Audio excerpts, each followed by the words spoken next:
Barami music live chip bazido, Nabadiga, Barami music the chip bazi to say Tema Tabai. Now check out the Galila, Sibu Lade Kama, Adi Lueja Bazi. Either the other, Mimidoya, say ye, the Votia lady boy. Koseko Kunan Levo, Nabatiga, Koseko Kunan Levo, Parele, Koseko Kunan Levo. Narcogaro, Durma Seko Le Kunan Le Pina Ingoba. Mimi Seko Mimi Nale Hune. Durba Seko, Kunan le Pina Ingoba. The Gavima the Vodia go comes on Nande Lareka. Abimaya the Boga Seko, Pio Piao Doasi, Seko Nunian Doasi, Seko Taimui Doasi. Abima the Gata Labi, John Labi, Vidivan and Saint, the Dare Shelavi so ye. Toduya say that Nunian Lade, Pio Piao Lade, Taimui Doai. The Abidamaya the Bob, Abidamana say that Katware Dodja. Abidamana say that Tatware Dodja. Abidamana say that Shin Bidoga, Sinji and Tade Dodja. Abidamana say that the Dina, Shin Bido, Chini Nida Dodja. The Dina Kamidaka. The dinner now got Bala, Pinya Diaga, Sego, Sinjin Bida Chidore. Sego, Shishu Bida Chidore. Saying Shilame Yarigo, Baincha Bida Chidore. Dagam Shitin and Dama Shiti Musorago, Somcha Chabida Chidore. Dagam Didiaka. We don't break that the Didin, Dia Nadin, Dia Lila, Dia Matadin, Dia Dilubo. Yoloya Dama the Bolsoda, Kilubabe We need a chip, though Dama chip, Vidama chip. We need a let Dama, though Dana let Dama. A Vidama let Dama, any Dama so that they are Saint Catalushi, Saint Shantaloshi. To the man as she needed, say she did Duriga, Lulu Nunia, your young beetle daughter, they will be the daughter. Mimi say go Mimi Geleve, Nida, Tata daughter, Mimi say go leve, Mimi Kuraiga, Nida, Tata daughter. Pare Babio daughter. Mimi say go leve, Mimi Kurai, Nida, Tata daughter. Era Damaya that Dama waiting my matane, the man is saying that Gapi or Taja were going at your. That she man ship, Luweb ship, Luweb ship. Any the man is saying that we don't and the dragon say that just like that. Say my daughter, say your daughter. Say that a sim of you. The out there, they let a sim of you. Amyana ni Busuda. Yaude ni Rana Shima Busura, Amyana ni Busuda. Then the Saint Damaka, Kabido, Taya, Ramubo. Damago, Saint Swagana, many to be a baga or Jova. That dinner Swaka Bido Tabo. Reda Bana Swaka. They are the one and Sego, the dinner Swaka Bido Tara. The dinner Swaka Bido Tara, Saint Damane, Sabido Nide, Saint Damane, Tabido Nide, Saint Damane, no net ye, your tabalu, the Dadi Chimney Kama. Elo the Dani Chilla, the Disaglega, Nunia Dore, Disaglega, Yodon Dore. Disaga assembly daughter, they are there, Nini, Amyane, Nini, assembly that secretary Tamu Boido, pray that Java, Vilo, to Georgia. Daniel Nini, Boido, Bodabada, with Yogan meeting, not like that they are. They are well, Miazo, Nare, steady, Tobido, Nare, Amyana. ဒါပေမဲ့ဘုန်းကြီးတို့ရဲ့စိတ်နာမှာအဲ့ဒီဓမ္မမရှိတာကဝမ်းနည်းစရာသိကောင်းတယ်နာတော့နာတယ်အဲ့ဒီနာလိုက်တဲ့ဓမ္မလေးက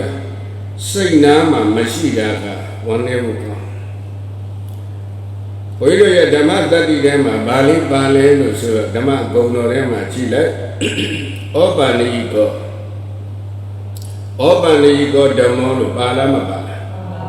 ဝေကတောဘဂဝတာရမောတန်ဒိဋ္ဌိကောအာဂါလိကောဧကိပတ္တိကောဩပန္နိကောပစ္စတံဝိရိတဘောဝိညုခိတိဩပန္နိကောစိတ်၌အမြဲမပြတ်ဆောင်ထားအပ်သောတရား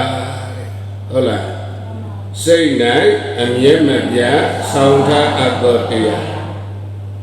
ဓမ္မဆိုတာကစိတ်နဲ့အမြဲမပြတ်ဆောင်ထားအပ်တဲ့တရားပဲစိတ်နဲ့နီးနီးလေးမှရှိနေရစိတ်နဲ့အဝေးကြီးမှမထားရဓမ္မနဲ့စိတ်နဲ့နီးရင်အဲ့ဒီစိတ်အနီးမှာဓမ္မရှိတဲ့သူတိုင်းခါ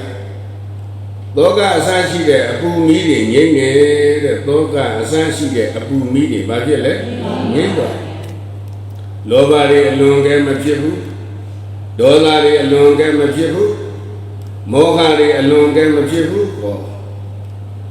အလွန်ကဲမဖြစ်ဘူးဆိုရင်အလွန်ကဲစိတ်မှာမပူတော့ဘူးတဲ့လောဘမီးကြောင့်အပူတပြင်းမခံစားရဘူးဒေါသမီးအပူတပြင်းမခံစားရဘူးမောဟမီးအပူတပြင်းမခံစားရအဲဒီလိုမီးတွေမခံစားရတယ်လို့သောကပရိဒေဝဒုက္ခဒေါမနတာဥပယတာအစရှိတဲ့မီးတွေလည်းပဲမခံစားရတော့ဘူးတဲ့ညီညီပြောင်ပြောင်တော့တောက်လောင်မှုမခံစားရမကင်းနိုင်တော့လောင်နေဆိုရင်တောင်မှအငွေ့လောက်ပဲရှိတော့မယ်စူစူလဲလဲကြီးစူစူလိုက်လိုက်ကြီးမလောင်မြိုက်တော့ဘူးလို့ဆိုကျင်တာဒါကြောင့်ဓမ္မကစိတ်နှမ်းမှာရှိတယ်မှာလေလို့ပြောတာဩပန္နိကောဓမ္မောစိတ်၌အမြဲမပြတ်ဆောင်ထားအပ်သောတရားဆိုတာစိတ်၌ပါတယ်လေအမြဲမပြတ်ဆောင်ထားအပ်သောတရားဒါကြောင့်ဘုန်းကြီးတို့တွေယန္တငါတော်တွေကဆရာသမားတွေကခေါ်ပြောတဲ့ဘုရားရှင်ရဲ့ဓမ္မတွေကိုနာယဝိကြုံတိုင်းဘုန်းကြီးတို့ပြိဿကတကယ်ကိုကြီးညိုတရားလေးမြတ်စွာနာယူပြီးတော့ဘုရားရှင်ကိုယ်၌ကတရားခေါ်တိုင်းကသာရုကံမနတိကရောထလို့ပြောပါတယ်သာရုကံသာရုကမနတိကရောထจิตသားတို့ကောင်းကောင်းမွန်မွန်နှလုံးသွင်းပြီးတော့နာယူမှတ်သားကြจิตသားတို့ကောင်းကောင်းမွန်မွန်နှလုံးသွင်းပြီးတော့နာယူမှတ်သားကြလို့ဘုရားရှင်ကအဲ့လိုပြောကောင်းကောင်းမွန်မွန်နာယူပြီးမှတ်သားကြလို့ဆိုတာမကောင်းမမွန်ရှိလို့လားလို့ဆိုတော့တရားသာနားနေရအစကဘာခေါ်သွားမှမသိဘူးအစပိုင်းမသိကြလိုက်ဘူးအလယ်ဘာပြောသွားမှမသိဘူးတချို့ကအစပိုင်းမသိလိုက်ဘူးတချို့ကအလယ်ပိုင်းမသိလိုက်ဘူးတချို့ကအဆုံးပိုင်းမသိလိုက်တချို့ကပိုးဆိုတဲ့အစရောအလယ်ရောအဆုံးရောတစ်ခုမှမသိလိုက်ဘူးတဲ့ဒီလိုဖြစ်တာအဲ့ဒါဆိုဘုန်းကြီးတို့ပြိဿသာရုကံဆိုတာဖြစ်ပါမလားကောင်းကောင်းမွန်မွန်တရားနာရဲဆိုတာဖြစ်နိုင်လားမဖြစ်နိုင်ဒါတော့ဘုန်းကြီးတို့ဓမ္မကိုနာကြားတဲ့အခါမှာရိုးရိုးသေးသေးလေးလေးစားစားစိတ်ထဲကိုရောက်အောင်တစ်လုံးရဲ့အဓိပ္ပာယ်သဘောတွေကိုနားရဲကိုရောက်ထည့်ကြစိတ်ထဲရောက်နှလုံးသွင်းကြတရားကလာတဲ့သဘောနဲ့မိမိခန္ဓာနဲ့ဆက်ပြီးတော့ရှင်ပြီးတော့ကြည့်ကြဉာဏ်လေးနဲ့ရှင်ပြီးတော့နာကြဉာဏ်နဲ့ရှင်ပြီးတော့နာကြပြိဿဗါရလေဉာဏ်နဲ့ရှင်ပြီးတော့နာကြတရားနာတဲ့အခါမှာရှိရမယ်ရှေ့ကယုံကြည်တဲ့ကြီးညိုတဲ့တရားတရားရှိတယ်နာစင်မှာတကားတဲ့ဉာဏ်လေးနဲ့ရှင်းနေတဲ့ပညာတရားရှိတယ်တရားနဲ့ပညာနှစ်ပါးနဲ့တရားနဲ့အဲဒီခေါ်လိုက်တဲ့တရားအလုံးတိုင်းရဲ့အနဲ့ဒိဋ္ဌိတွေကိုအာယုန်လေးစိုက်ပြီးတော့နေတဲ့ဝရိယရှိတယ်သူ့ပေါ်မှာအောင်းမေဆွစိုက်ထားတဲ့တတိလေးကအမြဲမပြတ်ဆက်ဆက်ပြီးတော့ထားတယ်အဲလိုစရုစိုက်နာပါများလာတဲ့အခါတတိအားတွေကကောင်းလာတဲ့တရားနာရင်းတဲ့ကိုအဓိပ္ပာယ်ကပို့ပြီးတော့လေးနေတာခန္ဓာနဲ့ရှင်ပြီးတော့ကြည်နိုင်တယ်ဆိုတဲ့သူကသိတော်တာပဲတဲ့ခန္ဓာနဲ့ရှင်းကြည်နိုင်တဲ့သူကတော်တာပဲပြိဿပါနဲ့ရှင်ခန္ဓာနဲ့ရှင်ပြီးတော့ကြည်နိုင်တဲ့တရားနာပြိဿသိတော်တာပဲ Yashinga Elu Nazi. That of Boyo break the Eliodian Nazi would Joda. That on the Damane Sego, Capido Taba, Ninima Nijaba, Abjore. A good Birma Diagonida, Birma got signet, Mabia Shitines, Janet Diari, Mishite Mula, Majovane. Alon Dama Mamania Agoma. Though Danda Bidiga, we need a Bidiga, we need a lade, Damale, Damale. Though Danga lade, Damale, Damale, Abirmaga lade, Damale, Damale, Dama Mandamia, Signet, Nika Swataja, Tabio. We need a lade, Damago, Kozampu, a two bid of joy, Pilan, Sate, the Yadi, Naya. Though Danga lade, Damago, Naja, the Marine Sate, the Yadi, point to Naya. We mother have been Yana Sate, Yana Sate, the Yadi, point to the Naya. A big man Sate, the Yadi, Naja, Kama, Binyane, Butter, the Yadi. Kana Ayana, that is a butter, the Yadi, point to Anitari. Ah, Tawaji, point to Naja, Yadi. Dila Tamari Benyadeka, Toma, Kozabu, the Birga Tombo, Nika Naya, the Mekana, Shetan leader. Nyam Laza, the Madinari, Nare, Nare, Sinama, cut the beater singing time. Today, I say that, get my made of you. Nick, Lule, my ship on a day. Though, a Lomadan, Nunian, Tusen, Chamada, do they have ship on a day. Late Today, I say that, each and Dinu, shilling man. Nga tune tu yare durai ngale ejan bi do ne lai me ko dai le ejan ne taba du le ejan dhamma ye tat ko dai le ejan ne taba du le ba phit le ejan ne ai da dhamma tat bi be da jaw boi lo de ne ne deတရားကိုမှခက်ခဲတဲ့နေရာကိုချပြဘုရားပြိဿနာကြားကိုရပါစီတော့အနေအပါတိနိုင်ပါစီတော့ဆိုတဲ့စိတ်နဲ့ဘုန်းကြီးတို့ကြပြအဲ့တော့ဓမ္မသရပလင်ရဲ့ဏိဒန်းစကားကပြောခဲ့တယ်လို့ဒီခရီးဒီဘုန်းကြီးတို့မြင်းနဲ့သွားတာမဟုတ်ဘူးညီးနဲ့သွားတာညီးနဲ့သွားတယ်ဆိုတာအရေးကြီးလို့မရဘူးဖြည်းဖြည်းပဲရမယ်ဆိုတာဘုန်းကြီးတို့သိထားတယ်ဟုတ်ပြီရှင်းတော့ကအဘိဓမ္မာသင်္ကဟဆိုတာအဘိဓမ္မာတသင်္ကဟလို့ဆိုတဲ့ဒီတင်းကြိုကြံလေးတာဘလောက်ရေးပါတယ်ဆိုတာသာနာတော်တရားလုံးသိကြတယ်အဘိဓမ္မာကိုလည်းကျန်လိုရာတွေကိုဒီသိကိုကျန်လေးစီကနေဆွဲပြီးတော့ယူလိုက်တာအကျယ်ကြီးဖြန့်ပြီးတော့ပွားလိုက်တာနည်းတဲ့တရားတွေမဟုတ်ဘူးတဲ့တကားလေအဘိဓမ္မာကိုလည်းကျန်စီကိုအကုန်လုံးပြန့်နှံ့ပြီးတော့သွားဒီမှာတော့အပိုင်းလေး၉ပိုင်းနဲ့ပြတယ်စိတ်ပိုင်းတို့စေတသိက်ပိုင်းတို့အစရှိပြီးအားဖြင့်ဒီလိုအဲ့လိုသွားလိုက်တဲ့တရားတွေကနောက်ပိုင်းမှာတဖြည်းဖြည်းကျဲကျဲသွားတယ်အဲ့တော့အခြေခံကဘာလဲဆိုသရုပ်ကိုကောင်းစွာနားလည်ဖို့လိုတယ်အခြေခံသရုပ်ကိုကောင်းစွာနားလည်ဖို့လိုတယ်အခြေခံသရုပ်ဘုန်းကြီးတန်ပြည်သားသားပြောတာသရုပ်ကိုအရက်တဲကတန်နဲ့ပြောရင်ပယုတ်ဒီလိုပြောတယ်ရပလက်ကိုရကောက်ကိုရပလက်တန်ထွက်တာတော်မှားမြန်မာလာဌာနလည်းအဲ့ဒါပြင်မပေးကြဘူးသူတို့ကဒါပဲရုပ်ပဲလုပ်တာ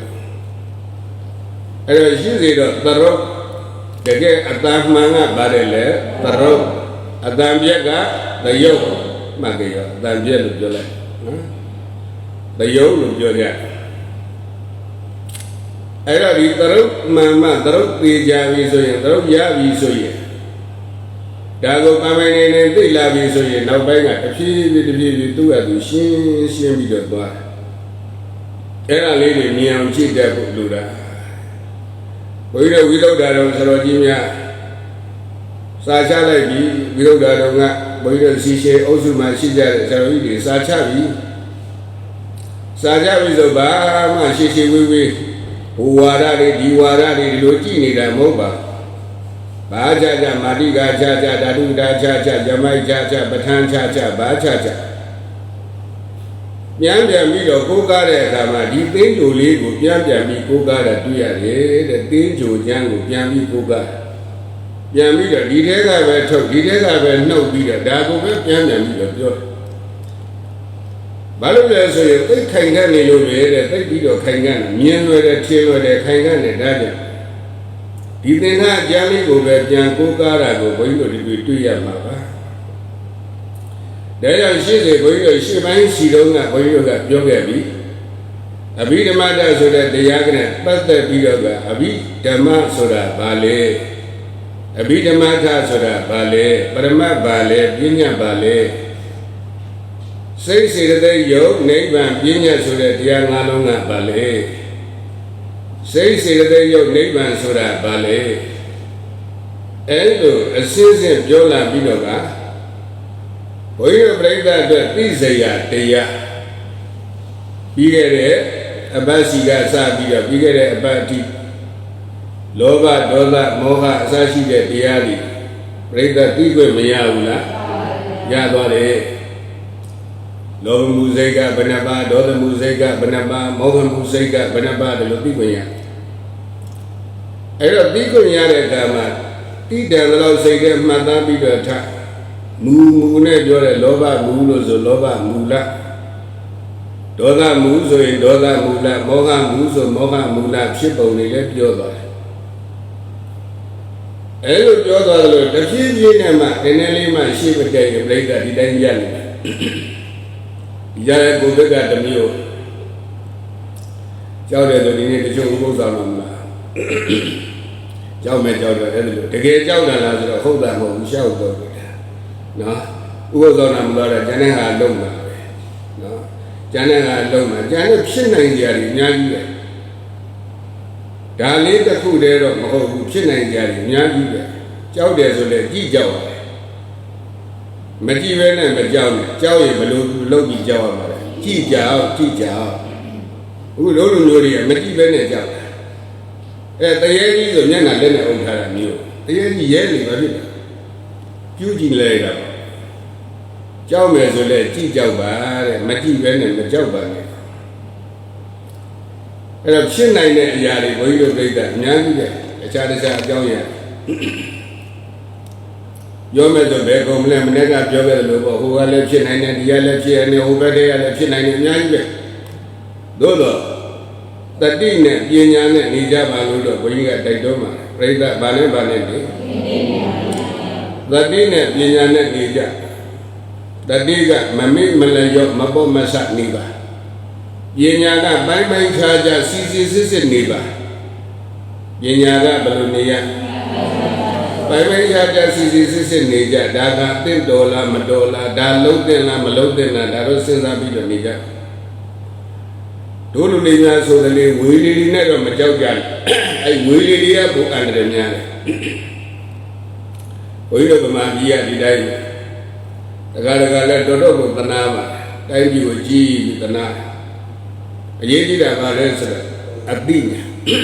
ညာတော်နေပါနေတဲ့အတွက်ကြောင့်ဘေးဥပကဘုံများကွာရတင်းကြောက်လို့ရှောင်းရတာနဲ့ပတ်စပ်ပေးရှောင်းရတာနဲ့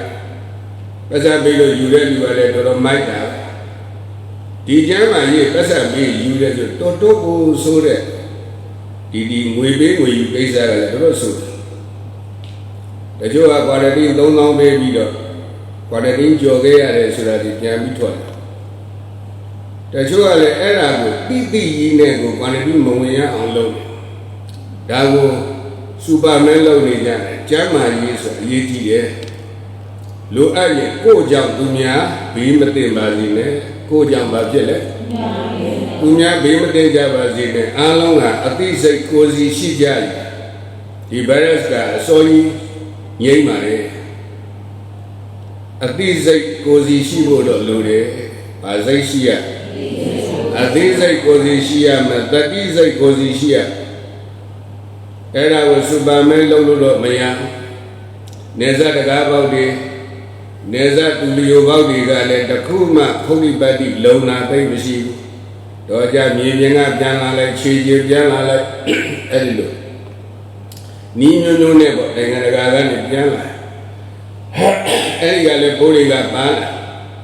နောက်ဘုန်းကြီးတို့ကချစ်တယ်ဆိုတာဘာကိုချစ်တာလဲ ဒီလူကိုဖွက်ထားလိုက်ရတာကိုဘုန်းကြီးတို့ကချစ်နေတာဆိုရင်ယောဂကိုမွေးတာနဲ့အတူတူပဲပေါ့အဲ့ဒါလေးတွေသတိထားဖို့တချို့ပညာတတ်တွေကိုနိုင်ကကိုပဲဘာတတ်မှမသိဘုန်းကြီးတို့ထင်တာအဲ့ဒါဘာမှကိုမတတ်ဘူးလို့ထင်တာအသိတရားကိုမထက်နိုင်တဲ့ပညာဘာအသုံးချလို့ရမှာလဲတချို့ဘွယ်ရပညာတတ်တွေပဲဒါရှောင်းနေတာဒါပတ်ရှောင်းနေတာတချို့ရခိုင်ကပြန်လာတရွာလုံးတစ်မြို့လုံးတော့ပတ်ပြီးသွားပြီးနေပြီတချို့နေရာတွေဆိုဟိုရခိုင်ကပြန်လာပြီးတော့မိမိနေရာဘုန်းကြီးကရွာမပြောဘူးမြို့မပြောတော့ဘူးမိမိနေရာလေးအရောက်တယ်2 ရက်လောက်ကြောက်သွားတယ်ကြောက်တော့ဘယ်ရောက်သွားတော့တောင်ကြီးရောက်သွားတယ်တောင်ကြီးကပြန်လာတော့တောင်ကြီးကစီလက်မှတ်တို့စီတိုင်းမှာစီခဲ့တဲ့လက်မှတ်တို့တိုးဂိတ်ကလက်မှတ်တို့အဲ့ဒါယူလာပြီးတော့သူတောင်ကြီးကပြန်လာတာပါလို့ပြောတာရခိုင်ကပြန်လာတာမဟုတ်ပါဘူးလို့ပြောပြီးတော့တစ်မျိုးလုံးတစ်ရွာလုံးပတ်တဲ့ကဲယောဂကုကျင်နေကုကြီးပေါ့သဘောပြောတာအဲ့တော့အားလုံးမှာအသိဉာဏ်นี่ရှိဖို့လိုတယ်ကဲအဲ့ဒီသူဆိုလို့ရှိရင်တော့ပညာမတတ်လို့လားဆိုပေါ်သေးသေးမှအင်ဂျင်နီယာဘွဲ့တော်ရပြီလားကဲဒီတဲ့ဆိုးသေးလားအဲ့တော့ဒီပညာတဲ့အသိစိတ်ကအရေးကြီးလားမကြီးလားအရေးကြီးတယ်အသိတရားရှိပါကိုကျင်းစာပါကိုကျင်းစာစိတ်ရှိရမယ်အသိတရားရှိရဒီအတ္တကတော်တော်ရေးကြီးတာကိုယ်တကူစားလေးပဲကိုယ်လိုဆန္ဒလေးတိုင်းလုံးလိုက်ရရင်စိတ်ကသိကျင်နေကြတာမဟုတ်သေးဘူးလေလူတစ်ဖက်သားကိုအမြဲတမ်းကြည့်တတ်ပါစေတဲ့တစ်ဖက်ကိုကြည့်တတ်ပါစေတဲ့တစ်ဖက်ကိုဗါလဲလေကြည့်တတ်ပါစေငါကြောင့်သူမစီရဲပါစေနဲ့ဟုတ်လားငါကြောင့်သူချမ်းသာပါစေဆိုတဲ့စိတ်ကလေးမွေးပေးလိုက်ရင်လောကကြီးအေးချမ်းမသွားဘူးအဲ့ဒီစိတ်ကမရှိကြဘူးအတ္တကိုရှင်းရန်ပြင်ပြီးတော့စကားပြောကြတယ်အတ္တကိုရှင်းရန်ပြင်ပြီးအလုံးလုံးကြတယ်အတ္တတန်တွေကသိမြည်နေတာပဲအတ္တတန်တွေသိကျဲနေတယ်ဘုန်းကြီးပြောချင်တာဘာတန်လဲ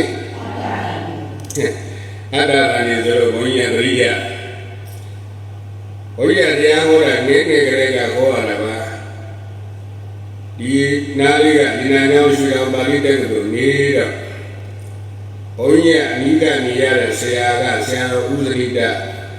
ဘုန်းကြီးနဲ့အနိကနေရ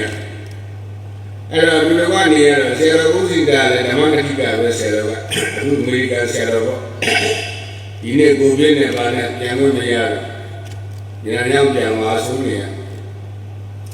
အဲ့ဒါသူနေတော့ဆရာတော်မအားလည်းခေါ်တယ်ကိုလိုက်ခေါ်တယ်ပြီးတန်းလည်းသွားခေါ်တယ်ပေါ့တရားတွေလိုက်ခေါ်တယ်ဒီနေ့တော့အဲ့ဒီရွှေတော်ပါဠိတက္ကသိုလ်နားလေးကရွှေချောင်းကြီးဆိုတဲ့ဇေယျမှာညတရားခေါ်တယ်ပေါ့ဟောတော့ငယ်ငယ်ကိုညမှာကငယ်ငယ်ရှိနေတာ2 ဝါလောက်ရှိအောင်အဲ့ဒါတရားခေါ်တော့ဩရာဟောဒါနကဘလို့ပါဖြစ်တယ်ညာဖြစ်တယ်နဲ့ကိုယ်ခေါ်တယ်အတန်နေသားသားတွေနဲ့ဒီလိုမျိုးပဲဟုတ်လဲလေမရှိခင်ကအတန်ကဆွဲတော့ပါခေါ်တော့ရ4 နာရီခေါ်တယ်ပြုံးအဲ့လိုဟောနေတဲ့အချိန်မနေ့ကျတော့ဆုံးလိုက်ဆုံးဖို့ပြရတယ်စတော်ရင်းနဲ့အတူတူဆုံးဖို့ပြရတယ်ကိုကနောက်ဘက်ထိုင်တိကလေးထိုင်ရှိပါတော့3 ပါးနာနာ3 ပါးနဲ့6 ပါးဆုံးသွားမှာစတော်ရင်းနဲ့အတူအဲ့တော့ဆရာဦးလေးကြီးကပြောတယ်ဓမ္မစာရကပြရညရွှေကောင်းမြတ်ကယ်ပါတော်တော်ခွတ်နာမိတာပဲပေါ့ကြားရွှေကောင်းမြတ်ကယ်ပါဗါလဲတော်တော်ခွတ်နာမိတာပဲကွာဒါနကြောင့်ဟောတာကိုဆိုတော့ဘုမရုံးစီနဲ့ဆရာတော်မျက်နှာကြည့်ဒီလိုပဲနေရတာပဲဘာမှမပြောကိုမဟုတ်တယ်လို့လေးနေရတာအမှားကကိုပြောတာလေအဲ့ဒီဒီညကဟောတာကိုဟောတာပဲအဲ့ဒီစကားတစ်လုံးကအခုထိမမေးတော့ပါဘူးရွှေကျောင်းကြီးကကဲပါတော်တော်ခွတ်တန်နေတယ်တဲ့ဆိုတော့အဲ့ပြီးတဲ့အခါကျတော့ဆရာတော်ဥဒိတာပြောတယ်ဓမ္မစကားတရားမင်းပြောမှမသိဘူးလားဆရာတော်သိတယ်လို့နေလိုက်ရင်ကိုနာတာဟောပြရမသိတယ်လို့နေတော့ကိုမပြောတယ်လို့နေပဲလို့ဆရာတော်ကြီးနေတယ်အေးရှိတယ်အတန်ပြောပါလေအတ္တတန်ကြီးကျဲလို့လေဘုရားလေးဆက်မှုပြောတာဘာသာနေကျဲနေလဲအတ္တတန်ကြီး ဘယ်နေရာကြည့်လိုက်အတ္တငါကောင်းတယ်သူများမကောင်းဘူးဆိုတာတွေကများနေတာငါကောင်းတယ်သူများမကောင်းဘူးအဲ့ဒါဘာလဲအတ္တကံနေအတုကံနာပရဂုံဗနာမိမိကိုယ်ကိုချီးမွမ်းပြီးတော့တပါးကိုယ်အမြဲတမ်းမကောင်းဘူးလို့ရှောင်ချနေတာကတဲ့အတ္တပုရိသဓမ္မောဟောတိအဲ့ဒါကမတူတော်တရားပဲတဲ့အဲ့ဒါဘာတရားငါကောင်းတယ်သူများမကောင်းဘူးလို့ပြောတာကဘာတရားလဲလေမတူတော်တရားပဲအတ္တပုရိသဓမ္မောဟောတိဒါမတူတော်တရားပဲအတုကံနာပရဂုံမနာမိမိကိုယ်ကိုယ်တော့ကောင်းတယ်တပါးသူကြမကောင်းဘူးပြောနေတယ်ဒါမတူတော်တရားပဲတဲ့ဒါအတ္တပုရိသသူတော်ကောင်းတရားတော့မဟုတ်တော့ဘူးလို့ဒီလိုပြောရဒါကြောင့်အတ္တနာနေသိကျဲတာပဲလို့ဘုန်းကြီးကပြောတာပါအဲ့တော့ရှိတယ်ဘုန်းကြီးတို့ပြိတ္တိအဲ့တော့ဓမ္မသဘောလေးတင်းလာလိုက်တာအစောကပြောတဲ့တရားလေးကြီးအတော်နာလည်းတွေ့ရလာပြီအဲ့တော့သိနေတဲ့ဟောနေတဲ့တရားကအဘိဓမ္မာတရားစိတ်အပိုင်းတစ်ခုပေါ့ဗာတရားအဘိဓမ္မာတရားရဲ့အစိတ်အပိုင်းတစ်ခုအဘိဓမ္မာတသင်္ကန်းလို့ခေါ်တဲ့သင်္ကြူအဲ့ဒီသင်္ကြူတွေကတရားလေးတွေကိုထုတ်နှုတ်ပြီးတော့တရားဟောဓမ္မဂရိကကပို့ချသင်တဲ့အခါကျတော့တရားဟောတယ်လို့ဖြစ်တာပေါ့သင်္ကန်းတစ်ခုလို့တော့မဖြစ်လာဘူးအဲ့ဒါရှိတယ်အဘိဓမ္မာအပိုင်းနေနဲ့ပြောလို့ရှိရင်စိတ်ပိုင်းအဘိဓမ္မာတွေကဘာပိုင်းပါလဲစိတ်ပိုင်းလို့ပြောအဲ့ဒီစိတ်ပိုင်းတွေကမှကာမဝဆစိတ်ဘာစိတ်လဲကာမဝဆစိတ်သူ့ပိုင်းနဲ့ကာမအဝါစရဘုန်းကြီးတစလုံးကနေပြောပါတယ်ကာမအဝါစရရူပအဝါစရအရူပအဝါစရအစရှိတရားအဝါစရဘလို့ဖြစ်တဲ့စိတ်ကအဝါစရလေကာမဘုံနဲ့ဖြစ်တဲ့စိတ်ရူပဘုံနဲ့ဖြစ်တဲ့စိတ်အရူပဘုံနဲ့ဘာဖြစ်လဲဖြစ်တဲ့စိတ်ဒီလိုလေးပြောပြတယ်အဲ့တော့အဲ့ဒီစိတ်တွေကိုသိရင်းနဲ့ကာမဝဆရစိတ်ဆိုတာသိရပြိဋ္ဌဘာစိတ်ပါလေကာမဝဆရစိတ်အဲ့ဒီကာမဝဆရစိတ်ကနေပြီးတော့ရှေ့ပိုင်းကအကုသိုလ်အကြောင်းတွေသင်ခဲ့ရလားမသင်ခဲ့ရလားအကုသိုလ်အကြောင်းတွေနာခဲ့ရတယ်ဘယ်နှပါးလောက်ရှိတော့12ပါးဘယ်နှပါးပါလဲ12ပါးပြောခဲ့နာခဲ့လောဘက7ပါးဒေါသမှုက2ပါးမောဟမှုက2ပါးလို့ပြောခဲ့ရဒီနေ့နည်းနည်းလေးပေါ်ရတဲ့အချိန်လေးပါဘာလို့ပြောတော့လဲလို့ဆိုတော့အဟိစိတ်18ပါးရှိဘာစိတ်တယ်လဲစိတ်ကတော့ကာမဝဇ္ဇစိတ်ပဲကာမဝဇ္ဇစိတ်တဲ့ကဘာစိတ်18ပါးအဟိစိတ်18ပါးအဟိစိတ်18ပါးဟုတ်ကဲ့လားအဟိစိတ်18ပါးအမြန်ပြောလိုက်တော့အဟိစိတ်18ပါးဘာစိတ်18ပါးအဟိစိတ်18ပါးလို့ပြောအဟိစိတ်ဆိုတာဘာလဲလို့မေးရင်ဟိတ်ဆိုတာခေတုဆိုတဲ့တရားကလာတာခေတုတရားကလာလို့ဟိတ်လို့ပြောတာဘယ်တရားကလားအဲ့ဒီခေတုဆိုတဲ့စကားလုံးလေးများမကြားဘူးလားဘယ်နှကြားဘူးလဲဘာလဲတော့ပြည့်လေဘာလဲတော့ဟုတ်တယ်ပေါ့ဟေတုပစ္စယောဟုတ်လားဟေတုပစ္စယောဒီဟေတုတံမြုပ်တကနန္ဓမာနဟုတ်လားအဲ့ဒါမျိုးလေးပေါ့ဟေတုပစ္စယောဆိုတာဟိတ်6ပါးတရားဖြင့်ကျေစုပြုတတ်သောတရားကိုဟေတုပစ္စည်းလို့ပြောတာဟိတ်6ပါးဖြင့်ကျေစုပြုတတ်တဲ့တရားကဘာလဲဟေတုပစ္စည်းပဲဟေတုပဲအဲ့ဒါဟေတုဆိုတာဟိတ်ကလာတာဟိတ်ဆိုတာဟေတုကလာတာဟိတ်ဆိုတာဘာလဲဟေတုကလာတာဟေတုကိုဟိတ်ဆိုတာအကြောင်းတရားပေါ့ပြိဋ္ဌဘာတရားပါလဲဟိတ်ဆိုတာအကြောင်းတရားဟိတ်အကြောင်းတရားအဲ့တော့ဒီလိုကဟ ဟိတ်ကောင်းတယ်ဟိတ်မကောင်းဘူးဟိတ်ရှိတယ်ဟိတ်မရှိဘူးဟိတ်ရှိတယ်ဟိတ်မရှိဘူးဟိတ်ကောင်းတယ်ဟိတ်မကောင်းဘူးဟိတ်ရှိမှဟန်ရှိတယ်ဟန်ရှိမှကံရှိတယ်ဘုန်းကြီးကခဏခဏပြောတယ်ဟိတ်မှဟန်ရှိတယ်ဟုတ်ကလားပြိဿပါလဲလေဟိတ်မှဟန်ရှိတယ်ဟန်မှကံရှိတယ်ကမ္မစေတနာရှိတယ်လို့ဘုန်းကြီးပြောပါတယ်ပြိဿဝိဇ္ဇကလေးလေဟိတ်မှဟန်ရှိတယ်ဟန်မှကံရှိတယ်ကမ္မစေတနာရှိတယ်ပြိဿမှတ်မိရဲ့လားဟိတ်မှဟန်ရှိတယ်ဟန်မှကံရှိတယ်ကမ္မစေတနာရှိတယ်မှန်လား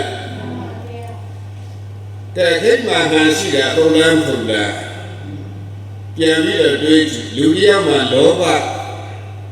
ဘဆိုတာလည်းအကြောင်းတရားပဲအကြောင်းဟိတ်တစ်မျိုးလောဘဟိတ်လောဘဟိတုဒေါသဆိုတာလည်းဟိတ်အကြောင်းတရားတစ်မျိုးပဲဒေါသဟိတုဒေါသဟိတ်မောဟဆိုတာလည်းအကြောင်းတရားပဲမောဟဟိတုမောဟဟိတ်သူနဲ့ဆန်းကျင်ပဲတစ်ခုကဘာလဲဆိုအလောဘ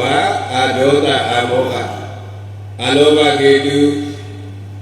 အဒေါသဟိတုအမောဟဟိတုအလောဘဟိအဒေါသဟိအမောဟဟိအဲ့တော့လူကိုမိမိရဲ့တဏ္ဍာမဲ့ဖြစ်ဖြစ်သူတစ်ပါးရဲ့တဏ္ဍာမဲ့ဖြစ်ဖြစ်အဲ့ဒီလောဘဆိုတဲ့ခိတ်တွဲမိနေပြီဆိုရင်တွဲမိနေပြီလောဘခိတ်ဖြစ်နေပြီဆိုရင်ဘယ်ရမှာဆိုကိုယ်သတိထားရင်လည်းပြီးတယ်လို့သူတစ်ပါးကိုလည်းသတိထားရင်ပြီးနိုင်လားမပြီးနိုင်ဘူးလားဘုန်းကြီးကပြောတဲ့ခိတ်မှာဟန်ရှိပြီပြိဿပါလေလေလောဘရှင်းနေပြီဆိုတာနဲ့လောဘဟန်လေးပေါ်လာလားမပေါ်လာဘူးလားလိုချင်တာဘာလို့မှဖြစ်ဖြစ်လိုချင်တဲ့မျက်နှာလေးမျက်နှာချိုသွေးတဲ့စိတ်ကလေးမျက်လုံးလေးကလိုချင်တဲ့မျက်လုံးလေးအဲ့ဒီပစ္စည်းပေါ်ကိုစိုက်ကြည့်နေတဲ့မျက်လုံးလေးပေါ်လာမပေါ်ဘူးလားဘာလို့စိုက်ကြည့်နေတာလဲလိုချင်လို့ဒါစိုက်ကြည့်နေတာတခုခုကိုသူတွေ့သွားတဲ့အတွက်ကြောင့်အဲ့ဒီပစ္စည်းကိုစိုက်ကြည့်နေတာဒါမှလိုချင်နေတာနေတဲ့ပစ္စည်းကြိုက်တဲ့ပစ္စည်းစိုက်ကြည့်ညလုံးကစူးသွားစိုက်သွားအဲ့လိုမဟုတ်ဘူးလိုချင်တာဘာလဲမသိဘူးလိုချင်နေတဲ့လူကြတော့အဲ့လိုမကြည့်ဘူးလောဘတော့လောဘပဲအကုန်လုံးအနှံ့ပေါ်ပြလိုက်ကြည့်တော့တာတကားလေနော်အဲ့လိုခေါ်တော့ကြည့်လို့ဆိုတာအကုန်လုံးအနှံ့ပေါ်ပြတကားမွေးနောက်ပြီးကြည့်ပြတာဒီထဲမှာသူယူเสียဘာရှိလဲသူရเสียဘာရှိလဲသူလိုချင်เสียဘာရှိလဲအကုန်လုံးကြည့်တာတဲ့လောဘပြိဿပါပါလေလောဘမျက်လုံးကစကြည့်ပြီးတဲ့အခါကျတော့လောဘခံတော့လောဘအတန်လေးရှိတယ်ဘာလေးရှိလဲအတန်လေးအဲဒီပစ္စည်းလေးကဘယ်လိုပြရလဲဒါလေးကဘယ်လိုလဲလေအော်ဒါလေးကဘယ်ရလဲအကြောင်းမျိုးစနေတာဝေဝိုက်ပြီးတော့ပြောနေတာအခြေခံကဘာဖြစ်ချင်တာလူချင်းနေတာဘာဖြစ်နေတာလဲဈေးရောက်တဲ့လူတွေကိုသိတာနော်ဒါပစ္စည်းလူချင်းနေတယ်ဆိုသိတာအဲ့ဒါဘာလဲဆိုတော့ထိတ်မှာဟန်ရှိတယ်ထိတ်မှာဘာဖြစ်လဲဟန်ရှိတယ်ဒါပဲဟန်နဲ့အတန်နဲ့ဒီလိုလိုက်ပြီးကြည့်ရတယ်အဲ့လိုပဲတဲ့သူကြိုက်နေတဲ့အမူအရာလေးရှိတယ်လို့ပဲနောက်ကကံလည်းပဲပါလာတယ်တဲ့ကံဘာဖြစ်လဲပါလာတယ်ကုသိုလ်ကံပဲဖြစ်မလားအကုသိုလ်ကံပဲဖြစ်မလားတခုခုအမှုတစ်ခုခုတော့သူပြုတော့မှာကာယကံနဲ့ပြုမှလားဝစီကံနဲ့ပြုမှလားမနောကံနဲ့ကြံစီမှလားအဲ့လိုပေါ့အဲ့ဒါဘာလဲဆိုထိတ်မှာဟန်ရှိသည်ဟန်မှာကံရှိသည်ကံမှာစေတနာရှိသည်ဟုတ်လားမဟုတ်လားကဲလောဘကိဒေါသကိကလေးကြည့်လိုက်လို့ဒေါသတွေးလာပြီဆိုရင်ဘလောက်မျိုးသိမလုံးဘူးဒေါသရဲ့တရုပ်တန်းကြီးကဘလောက်မျိုးသိမလုံးဘူးမျက်လုံးအိမ်ထဲမှာလိုက်ရှာလိုက်အဲ့ဒီဒေါသတရုပ်ပေါ်လာငထင်ကြောလေးလိုက်ကြည့်အဲ့ဒီဒေါသတရုပ်ပေါ်လာငခုကြောလေးကြည့်လိုက်ဒေါသတရုပ်ပေါ်လာနှခမ်းတောင်ဆောင်လေးကြည့်လိုက်လောဘတရုပ်ပါဖြစ်ပေါ်လာတယ်ဘုန်းကြီးပြောတာနဲ့မြင်လိုက်ကြည့်ပါအဲ့တော့ဒေါသတရုပ်တွေအဲ့လိုပြောတာဒ ဒေါသခိတ်ဖြစ်လာရင်ခိတ်မှာဟန်ရှိသည်ခိတ်မှာဘာဖြစ်လဲတာမန်နဲ့ပုံပုံမြန်ဆန်တဲ့အမူအရာတွေပေါ်လာခြေလမ်းတွေပွားတာတွေလာတာတွေဆောင်းချတာတွေလွတ်ချတာတွေဇိုးဇိုးဆက်ဆက်လုပ်တာတွေအဲ့ဒါဘာသိရုံလဲဒေါသဘာဖြစ်တာလဲမျက်နှာအမူအရာချက်ချင်းပြုံးနေရကနေတီးသွားတာတွေမျက်လုံးကဝိနေတာကနေတကားလဲဆူးရှလာတာတွေအဲ့ဒါဘာသိရုံလဲဒေါသခိတ်မှာဟန်ရှိသည်အတန်ပြောပြောင်းနေရကနေမာလာတာတွေကဘာဖြစ်တာလဲဒေါသပဲတဲ့ခိတ်မှာဟန်ရှိသည်အဲ့ညောက်ကကံဆိုတာပါလာလိမ့်မယ်တဲ့ခံမှာကံရှိသည်ခိတ်မှာဟန်ရှိသည်ခံမှာကံရှိသည်ကံမှာစေတနာရှိသည်တဲ့အဲ့ဒီစေတနာသူစေတနာအလုံးတစ်ခုဖြစ်မြအောင်သူစိတ်ဆိုတော့မှာသူပြုပြင်တော့မှာဒီလိုပေါ့လောဘဒေါသမောဟကလည်းဒုရိတုစွာပဲခိတ်မှာဟန်ရှိသည်ဒီတရားလေးကိုဘုရားပြိဿတိတာစီဖို့အတွက်အရေးပြနဲ့တရုပ်နဲ့တွဲပြီးတော့ပြောပြတာပါအမှတ်တမဲ့ပြောတာမဟုတ်ဘူးဘုရားကိုယ်တိုင်စာပေနဲ့ကောအတွေ့အကြုံနဲ့ကောတတိများစွာနဲ့နေထိုင်ကြတဲ့အခါလောကကြီးကဲမှာဆက်ဆက်ပြီးတော့ကြည့်ကြတဲ့အခါမှာအဲ့ဒီသဘောတွေဘုရားဉာဏ်နဲ့မှထင်လာလူတွေကိုကဲကြတဲ့အခါအဲ့လိုတွေဘုရားမှာလက္ခဏာဆိုမြင်လာသူတို့ဘုံနိုင်တယ်လို့ထင်တာကဘုန်းကြီးတို့ကြည့်တာတော့မမြင်ဘူးလို့ထင်တယ်ဘုန်းကြီးကြည့်လိုက်တာနဲ့တက်ခနဲ့ဆိုရင်ဒါအလေးကျင့်တစ်ခုပါပဲစိတ်ရဲ့အလေးကျင့်တစ်ခုပဲစိတ်ရဲ့ဘာလဲစိတ်လေးကျင့်တစ်ခုစိတ်အမူအရာစိတ်သင်္ကေတစိတ်သဘောတရားတို့ကိုအကဲခတ်တဲ့အလေးကျင့်တစ်ခုများလာတဲ့အတွက်ကြောင့်အလုံးမတန်ကျင်နေဆိုတာကမြင်ကြည့်အောင်မြင်လိုက်သေးတယ်လောဘဒေါသမောဟမာနတချို့မာနမြင်အဲ့လိုတော့တခါလေတချို့ကြလည်းအိတ်တာမေးစင်းရတချို့လည်းဖုံးလွှမ်းတာပါပဲသို့တော်လည်းဖုံးလွှမ်းပြီပဲဖုံးလွှမ်းလို့မရဘူးတနည်းရမှာဘယ်တော့မှလုံအောင်မချုံနိုင်ဘူးတဲ့ဖုံးလွှမ်းခြင်းဆိုတာလုံအောင်မချုံနိုင်ဘူးတနည်းရတော့ပေါ်နေတာပဲရှေ့ကိုလုံအောင်ဖုံးရင်နောက်ကပေါ်နောက်လုံအောင်ဖုံးတော့ရှေ့ကပေါ်တယ်ခေါင်းလုံအောင်ဖုံးတော့ခြေထောက်ပေါ်တယ်ဒီလိုဖြစ်အဲ့တော့ရှိတဲ့ဘုရားပြိဿရဲ့ခေအကြောင်းလေးပြောတာခေတုကနေပြီးတော့ခေအကြောင်းတရားဗမာလိုပြောတော့ဗာတရားအကြောင်းတရားလောဘကလည်းအကြောင်းတရားဒေါသကလည်းအကြောင်းတရားမောဟကလည်းအကြောင်းတရားအလောဘအကြောင်းတရားအဒေါသအကြောင်းတရားအမောဟအကြောင်းတရားတွေပဲလို့ပြောတာအဲ့လိုရှိတော့အကြောင်းတရားခေတုသုံးဖို့ခိတ်ပေါ်အဲ့ဒီခိတ်ကလေးကိုရှေ့ကမာလေးပါနေတယ်လို့ဆိုတော့အဆိုတဲ့တရားလေးပါလားမပါလားအဆိုတာမရှိဘူးတဲ့အလေးပါလိုက်တဲ့အတွက်ကြောင့်မရှိဘူးတဲ့ဘာပြောတာလဲမရှိဘူးတဲ့ဒီလိုပြောတာအခိတ်ပြိဿပါဠိလေအခိတ်ဒါကြောင့်အခိတ်စိတ်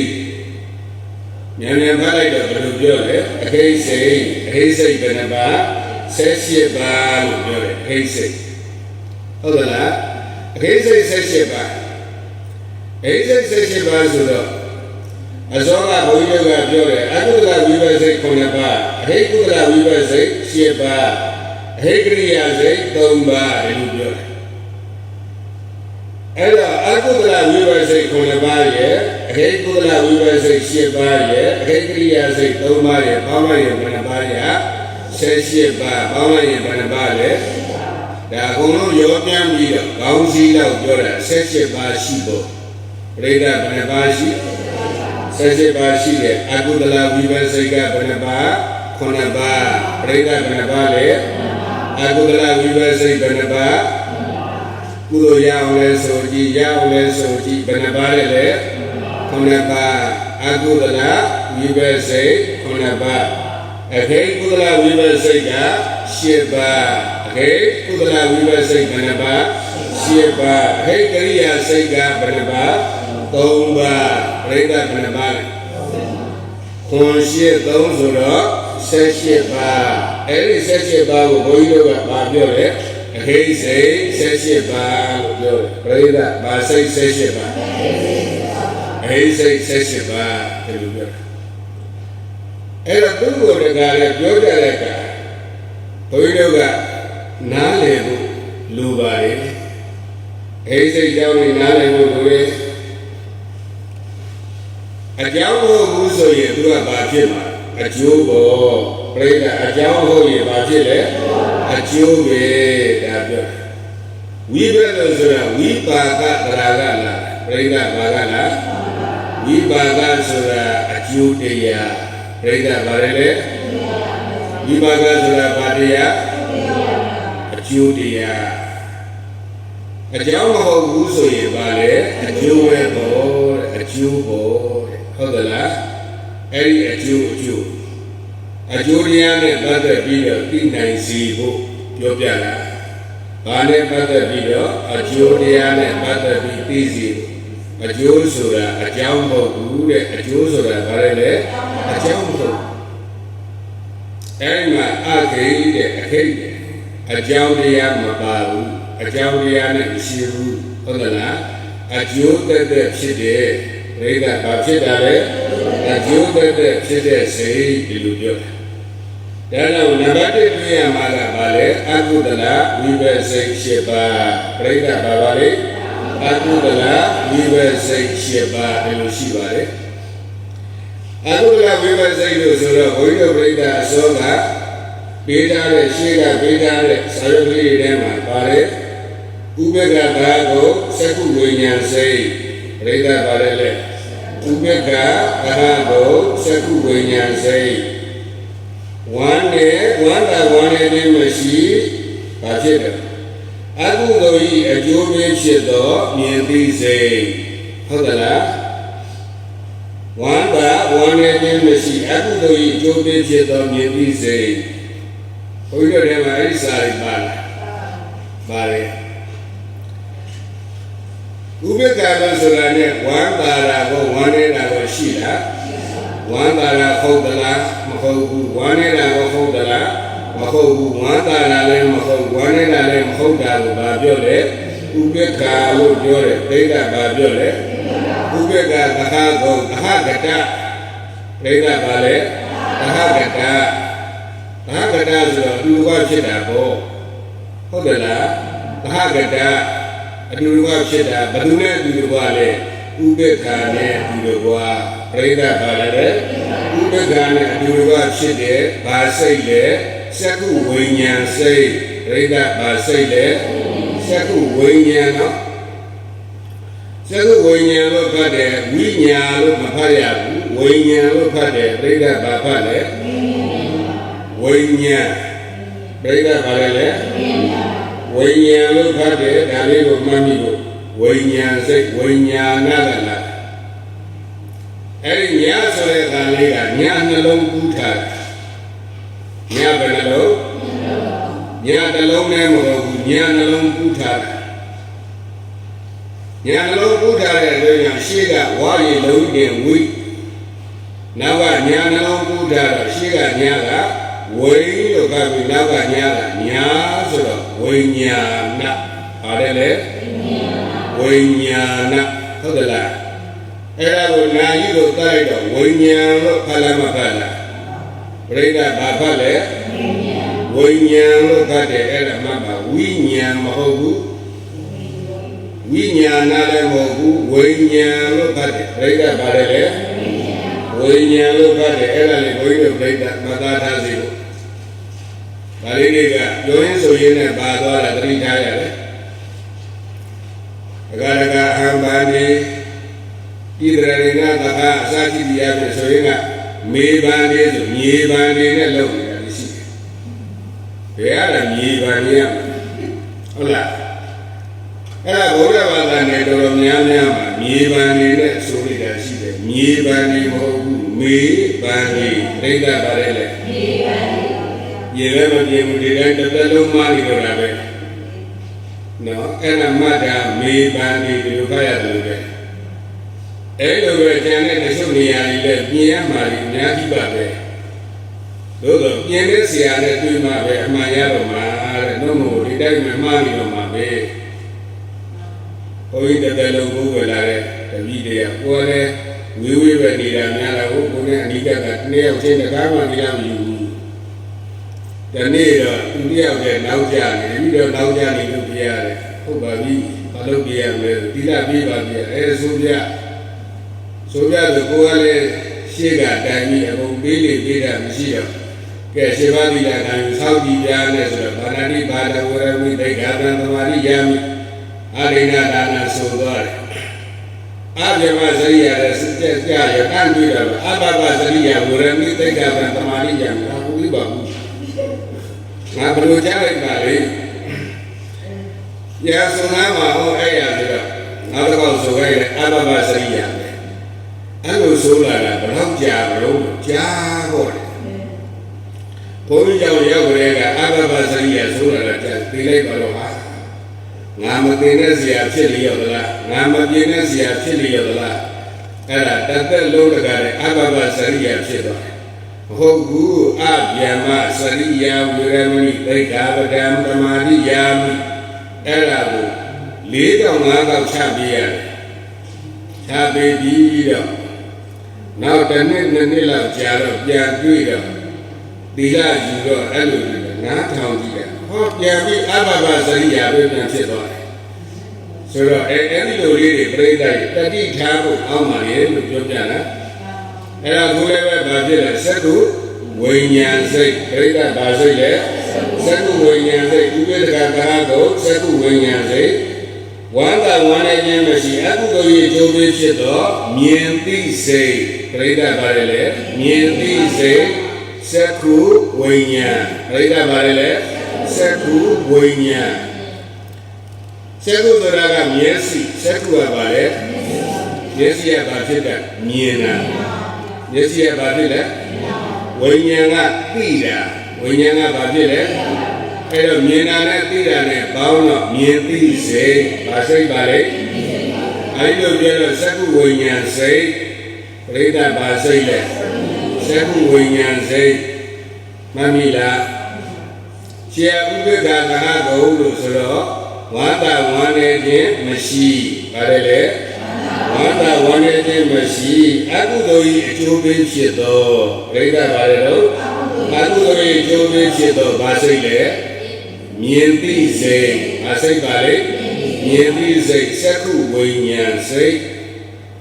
Salubioda, Seku Wayan say, Yamalubioda, Mienti say, Mienada, Miesi, Tidaga, Wayan Kubaida, Mienti say, Rida Shena, Mienti say, Mienado Tida say, Mienti say, Shena, Elobebo. Naruda Uga Ajero, Toda, Wayan say, Basai Valley. Wanda Wanashi Abu Jovichito, Bakimale, Jati say, Basai Valley. Nam Janga, Jagula, Toda, Wayan, Harele, Toda, Wayan, Boundura, Jati say, Rina Valley. Jadi say Goda Winyan call it. Jadi say Yamalu Joro Bajile. Jadi say Elove Ubegadago Gana Winyan say Adago Ubegadago Gana Winyan say Melujora. Wanda one again machine. Abu Doi Jobe Cheto Bajimle Nandi say Basai Bale Nandi say Bauda, Mabaya, Balinia, Almabo. Baru Mabaya, and Union Boga. Gobaba. Saya Mabarona. Jawai Mabaria. Although Java did your my way. Baru Toga. My baby who had I be yellow, they would have no? Yes, she did. And I waited by that you I could allow you back. Pray that Barele, I could allow you back. Damn it, yes, see, na, Lea, go, ရှိတာက6ခုဟုတ်လား6ခုတည်းမှာအကုန်မပြောဘူးမျက်စိနားနာလျှာကိုမျက်စိနားနာလျှာကိုဘယ်နှခုရှိ5ခုဘယ်နှခုပါလဲ5ခုပေါ့ဟုတ်ကလားအဲဒီ5ခုနဲ့ပေါင်းပြီးတော့ကြာဘူးပြီးတာသိဘူးပြီးတာအရာတွေပဲလေဟုတ်ကလားဥပ္ပကမဟာကုံလို့ဆိုရတော့ဝါဒဝဏ္ဏခြင်းမရှိတဲ့အကုသိုလ်ရဲ့အကျိုးပေးဖြစ်တော့မြင်သိစိတ်ကြားသိစိတ်နားသိစိတ်ဟုတ်လားရတာသိစိတ်ဓမ္မကိုထိသိစိတ်ဖြစ်လားမဖြစ်လားဖြစ်တယ်ဒါမှတ်ပြီးလို့သွားတယ်နော်သဘောတရားချင်းကတူလားမတူဘူးလားတူတာပေါ့နောက်တစ်ခုကဥပ္ပကမဟာကုံတာပရိဆိုင်စိတ်တဲ့ပရိဒါဘာစိတ်ပါလေဝါဒဝဏ္ဏခြင်းမရှိအကုသိုလ်၏ကျိုးပေးဖြစ်သောအာယုံကိုလက်ခံတဲ့စိတ်ပရိဒါအာယုံကိုဘာဖြစ်လဲလက်ခံတဲ့စိတ်တံပရိဆိုင်တံဒီရဏဘုံထောဇောအစရှိတရားဖြင့်ရှင်းတော့တရားဟောတဲ့ထဲမှာပါလားမပါလားပါတယ်အခုပြောရတာတံဒီရဏစိတ်တဲ့ဘာစိတ်ပါလဲတံဒီရဏစိတ်တံဒီရဏဆိုတာလက်ခံတဲ့စိတ်တဲ့သူကအဓိပ္ပာယ်လေးပါပါတယ်။ဘာစိတ်တဲ့လဲလက်ခံတဲ့စိတ်အဲ့ဒီအာယုံကိုဘာဖြစ်လိုက်တဲ့စိတ်လက်ခံတဲ့စိတ်တဏှိရဏစိတ်ဒါမှအဲ့တော့ဥပ္ပကတဟကုံတဏှိရဏစိတ်ဥပ္ပကတဟကုံတာပရိဆိုင်စိတ်နောက်တော့တဏှိရဏစိတ်တဏှိရဏအပရိဆိုင်တဏှိရဏဘုံတော်ဇောရှေ့ကဒီလိုပြောခဲ့တယ်အာယုံကိုလက်ခံတဲ့စိတ်တဏှိဆိုင်စိတ်ဒါပြောတယ်အဲ့တော့ဥပ္ပကတာကိုတဏှိရဏစိတ်ဝါဒဝါနေခြင်းမရှိဘူးအကုသိုလ်ရဲ့အကျိုးပေးဖြစ်တဲ့အာယုံကိုစူးစမ်းတဲ့စိတ်တဲ့အာယုံကိုဘာဖြစ်တဲ့စိတ်အလေးကဘာလေးလဲလို့စူးစမ်းတဲ့စိတ်ဟုတ်လားစူးစမ်းတဲ့စိတ်ကိုတဏှိရဏလို့ခေါ်တယ်စူးစမ်းတဲ့စိတ်ကိုဘာခေါ်လဲလက်ခံတဲ့စိတ်ကတံပရိဆိုင်စူးစမ်းတဲ့စိတ်ကတဏှိရဏဒီတစ်ခုလေးပဲဒါထူးခြားပါအဲ့တော့ဘုန်းကြီးတို့ဒီတရားထဲမှာဗာလိပြောနေလဲဆိုဝိညာဉ်လို့ဆိုတဲ့ဝိညာဉ်ဆိုတာကတိယုံမြတ်မတ္တလေးဖြစ်တာဝိညာဉ်ပဲတိယုံမြတ်မတ္တလေးဖြစ်တာဘာဖြစ်လဲဝိညာဉ်ပဲဒီသက္ကုပ္ပဒါရဘုံမှာထင်းလာတဲ့အာယုံလေးကိုတိယုံမြတ်မတ္တလေးကဝိညာဉ်ပဲရှင်းလားသောတာပတ္တရနာကြည့်ဘုံမှာထင်းလာတဲ့အတန်လေးကိုတိယုံမြတ်မတ္တလေးကဘာဖြစ်လဲဝါညာမရဲ့အဲ့လိုပဲနှာခေါင်းတရားကိုစိတ်လေအကြည့်ပေါ်မှာထင်းလာတဲ့အာယုံကိုသိယုံမြတ်မတ္တလေးကဘာစိတ်လဲဝိညာဉ်စိတ်တယ်လို့ပြောတယ်ဝိညာဉ်ဆိုတာသိယုံမြတ်မတ္တလေးဘာမှနောက်တဲ့ဘုရားမပါဘူးသိယုံလေးပဲဖြစ်တာဘာဖြစ်တာလဲသိယုံလေးပဲဖြစ်တာဒါလေးနောက်တော့မှဝိဇ္ဇာတွေကသူ့ဘာနဲ့စိတ်တွေကအဆင့်ဆက်ပြီးတော့ဖြစ်သွားတယ်ဟုတ်ကလားဒါကြောင့်စိတ်ရဲ့သဘောတဘာဝကဘာလဲသိယုံမြတ်မတ္တပရိသဘာစိတ်ပါလေသိယုံမြတ်မတ္တဒီသဘောလေးအဲ့မှာတရားရဲ့သဘောကဒီနေ့နည်းနည်းအချိန်ကြီးလောက်လေးပြောမယ်ဆိုရင်အကုသလဝိပေအကုသိုလ်အကျိုးပေးပရိသဘာလဲအကုသိုလ်အကျိုးပေးလူရဲ့ကာဏမှာမြင်နေရတယ်မျက်စိနဲ့မြင်ရတဲ့အစင်နားနဲ့ကြားရတဲ့အပန်းလေးကမကြိုက်တာလေးကြီးပဲတွေ့နေမယ်ဆိုရင်ဒါအနိဋ္ဌာလို့ပေါ့မကြိုက်စရာကြီးမကျေနပ်စရာကြီးတွေ့နေရင်ဗါလဲလေအနိဋ္ဌာလို့ပေါ့ကြိုက်စရာကျေနပ်စရာလေးကြီးတွေ့နေမယ်ဆိုရင်အိဋ္ဌာလို့ပေါ့ဟုတ်တယ်လားကြိုက်စရာကျေနပ်စရာကြီးတွေ့နေမယ်ဆိုရင်အိဋ္ဌာလို့မကြိုက်စရာမကျေနပ်စရာတွေတွေ့နေရင်ဘာဖြစ်လဲအနိဋ္ဌာလို့အိဋ္ဌာဆိုတာအလိုရှိအပ်တဲ့အာယုံကိုအိဋ္ဌာအနိဋ္ဌာဆိုတာအလိုမရှိအပ်တဲ့အာယုံကိုအနိဋ္ဌာအလိုမလားကြိုက်စရာကျေနပ်စရာတွေကအိဋ္ဌာမကြိုက်စရာမကျေနပ်စရာတွေကဘာဖြစ်လဲအနိဋ္ဌာအကုသလဝိပေအကုသိုလ်အကျိုးပေးလာတယ်ဆိုရင်ကိုယ်မှာကြိုက်စရာတော့မတွေ့နိုင်ဘူးဘာတွေတွေ့မကြိုက်စရာတွေပဲတွေ့မှာပေါ့တဲ့လင်းလာတာနဲ့မျက်စိနှစ်ခွဲအလင်းနှလုံးလေးဖွင့်ကြည့်လိုက်တာနဲ့ဘာတွေစတွေ့ရမကြိုက်တာတွေမကျေနပ်စရာတွေတွေ့လားမတွေ့လားမတွေ့တတ်ဘူးလားအဲ့ဒီတွေ့လာတဲ့အာယုံကဘာကျိုးပြီးလဲ akudo ajobi berita bajobi siapa dunia dia kan sama lah akudo ajobi lah ada jadi nak tapi mana lain ni nama dia kan jual jam akudo apa tu juga kalau dia kan apa tu le selagi adalah ya sih dia ni betul lah Anek kalau ni kilo asam dia ada, tu macam baru cuma macam hari ini ada sudah, tu doa jubi ada, aku doa jubi ada. Tu macam dia tani di jam ada, tu doa jubi ada, aku doa jubi ada. Tu macam dia anak di susah ni ada, aku doa jubi ada, aku doa jubi ada. Tu macam dia asal di sabang ni ada, aku doa jubi ada, aku doa jubi ada. Oh, alo lipi bubo, aku do coba, berita bajobi, aku do coba, aku telah bibe, berita babalik, aku telah bibe, ngajor, aku telah bibe, kalau kita mewiri. Kau naso yang aku do ga coba deh, makau naso, aku do ga coba deh, kau nago, aku do coba, makau namanya, aku do ga coba. Jangan dia enggak, aja sebaunya dulu, dia aja sebaunya dulu, tahu? Kalau ni kan nabi menjadi itu, nabi orang nabi bapa kaum dia sudah cerita macam ni. Kalau ni nabi menjadi itu, menjadi dah, nabi yang orang itu nekat yang ni, adalah nabi yang menjadi dia sudah, nabi yang bapa itu, kita dalam sebuah ilmu pun. Dia sebaunya no dulam. Ada kena sia ni juga. Tu yang jaya dia le surat kudo ajubila akudo jubila. Kudo jubila kau nak sia ni tu yang aku. Aku tu ada jubili soalnya makau nari tu yang aku. Aku mencari dari ni satu yang aku. Adalah agak Bây giờ nghe có không bao nhiêu do mình sẽ làm gì vậy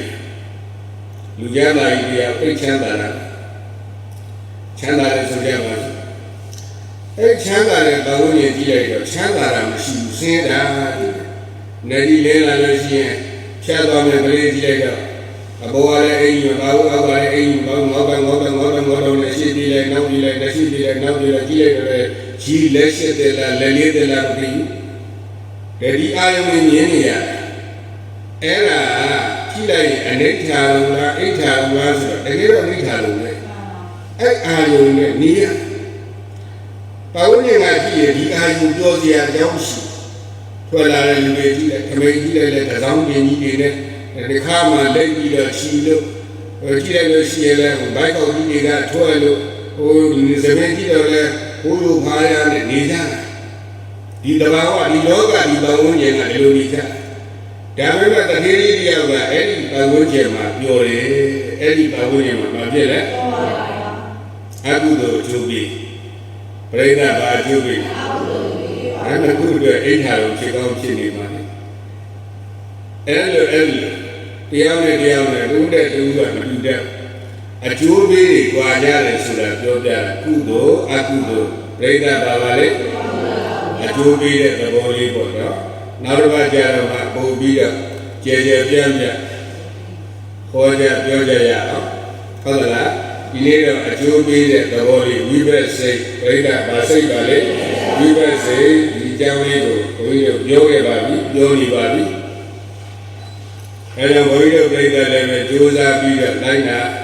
Matanya balu taikonya je abamade na kami melayu mabok masade abamada punya teri dia je abamade na guru dia sana dunai kami melayu mabok masade abamada punya teri dia je abamade na sila lejasanya demada jile yoga nandama dengan dia sana dunai kami melayu mabok masade abamada punya tadi dia je gambar dia dan ini beliau kau suami tu itu yang buahnya ada dong meja pasti kau တိ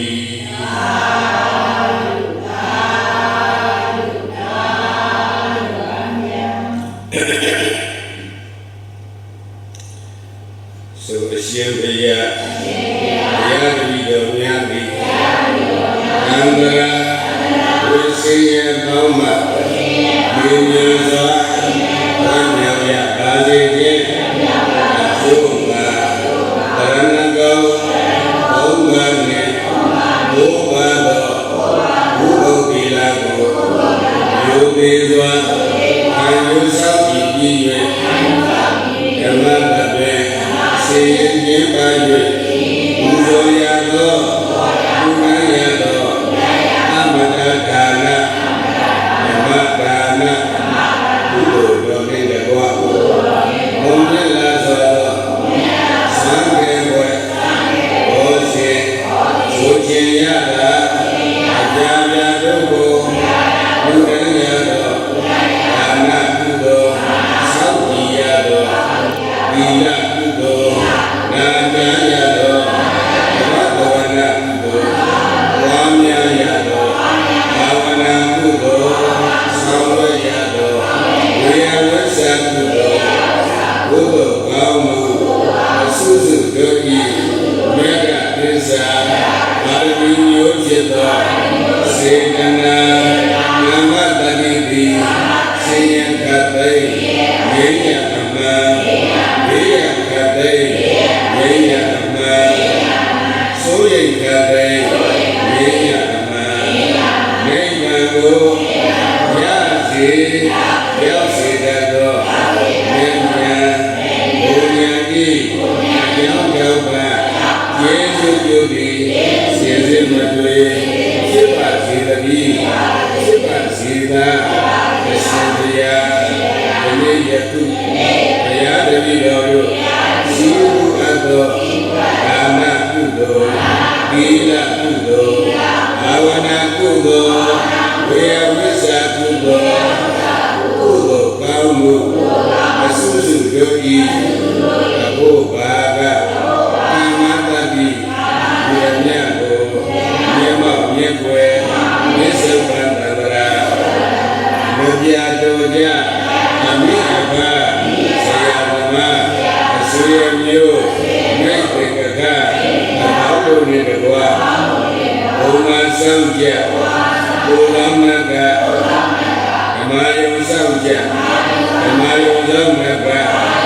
ရိတ်တာဆောင်ကြရိတ်တာကောင်းမကအရင်စား၍ရှိတဲ့လုံးစုံဘုံ30တိရှိဖြစ်တဲ့မြတ်မိရိယတို့ရကြပါစေပြေငါဝေဒီဘုရားဆွေသာဓုဘောဇေသောအမြတ်အမြတ်အမြတ်ယူတော်မူကြပါဘုရားသာဓုသာဓုသာဓုအမြတ်အမြတ်အမြတ်ယူတော်မူကြပါဘုရားသာဓုသာဓုသာဓု